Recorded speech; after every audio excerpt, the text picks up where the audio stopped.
Hello guys, এটা হচ্ছে একটা অতিবলা। এটাকে অতিবলা বলা হয়। অতিবলা মানে এটার মধ্যে অনেক বল, যে কোনো অনেক ওষুধের গুণ এটার মধ্যে আছে। যে পাতাগুলা ঠিক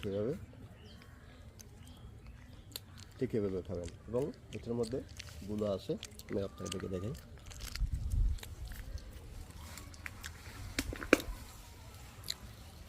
এই যে গুলো আসতেছে এখানে ছোট ছোট। এখন গুলার সময় নয়, তবে এই পাতাটাগুলো ওষুধ গুণে ভরপুর। এটা আমাদের ভারত মহাদেশের মধ্যে খুবই খুবই জনপ্রিয়। যারা আয়ুর্বেদিক চিকিৎসার মধ্যে এই অতিবলা গাছটা খুবই প্রাধান্য দিয়ে থাকে।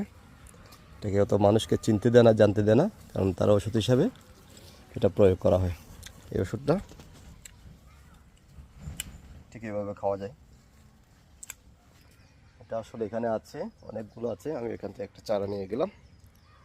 এই চারাটা আমি আমার বাড়ির আঙ্গিনায় দেবো, যাতে সকালে ঘুম থেকে উঠে কয়েকটা পাতা ঠিক এভাবে খেতে পারি।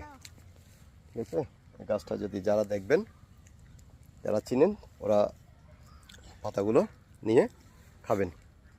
এটার ছেলে মেয়ে বয়স্ক সবাই খেতে পারবে।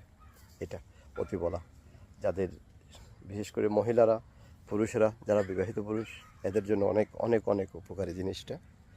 এটা শরীরের প্রতিটি অঙ্গের কাজ করে। এটা সব কিছু আপনাকে সচ্ছল রাখবে এবং আপনার এনার্জেটিক রাখবে। এটা নাম হচ্ছে অতিবলা। আপনারা গুগলে সার্চ দিয়ে দেখবেন, যদি ভালো লাগে। এই গাছটা ভালো করে দেখুন।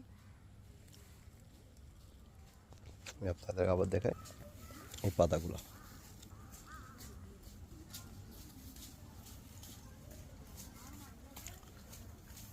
এটা আসলে ওষুধে ভরপুর। যে আরও আছে, এই যে তেলাকুচি পাতা, এটাও একটা খুব ওষুধি গাছ। আমাদের আসলে এই ভারত মহাদেশের মধ্যে সবগুলোই ওষুধ। এই যে দেখুন, এটা হচ্ছে ভেট বেগুন, আমরা ভেট বেগুন বলি, এটা ছোট বেগুন। এটা একটা ওষুধি গুণ আছে এটার। ওকে বন্ধুরা, ভালো থাকবেন সবাই। ট্রাই করবেন এই সমস্ত খাবার। এগুলো শরীরের কোনো ক্ষতি করবে না, বরং উপকার করবে। ওকে, গুড বাই।